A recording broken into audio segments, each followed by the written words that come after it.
দক্ষিণের পক্ষ থেকে লাল গোলাপ শুভেচ্ছা, লাল গোলাপ শুভেচ্ছা। দক্ষিণের পক্ষ থেকে, দক্ষিণের পক্ষ থেকে লাল গোলাপ শুভেচ্ছা, লাল গোলাপ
আজকে গুনাইগাঁও দক্ষিণ ইউনিয়ন কর্তৃক আয়োজিত বনকুট গ্রামে এই অফিস বিএনপি অফিস উদ্বোধনী অনুষ্ঠানের সম্মানিত সভাপতি, উপস্থিত আমাদের দেবিদ্বার উপজেলা বিএনপি ও অঙ্গ সংগঠনের নেতৃবৃন্দ, আরো উপস্থিত আছেন আমাদের গুনাইগাঁও দক্ষিণ বনকুট ইউনিয়নের।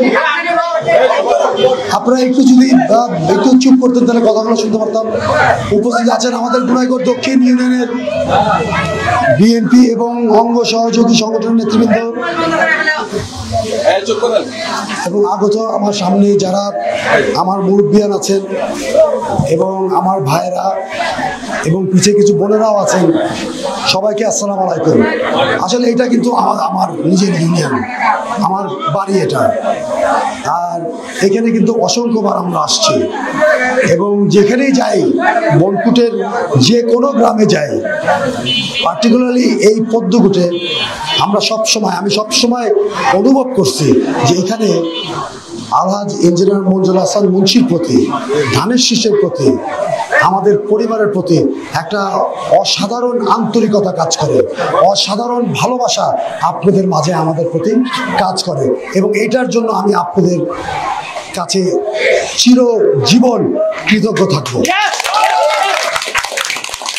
পাশাপাশি আমি আপনাদেরকে কিছু কথা বেশি আমি দীর্ঘায়ু করবো না, সংক্ষিপ্তভাবে বলবো। সেটা হলো যে আপনারা জানেন যে আমাদের ভারপ্রাপ্ত চেয়ারম্যান তারেক রহমান সাহেব আমাদের নেতা আলহাজ ইঞ্জিনিয়ার মঞ্জুর হাসান মুন্সিকে আরেকবার মনোনয়ন দিয়েছে দেবিদ্বারে, কেননা ওনার মতন জনপ্রিয় নেতা দেবিদ্বারে এখনো জন্মায়নি এবং আমরা সবাই বিশ্বাস করি এখানে যে তার মতন নেতা দেবিদ্বারে জন্মানোর সুযোগ খুব কম, আমার মনে হয় না জীবনেও হবে।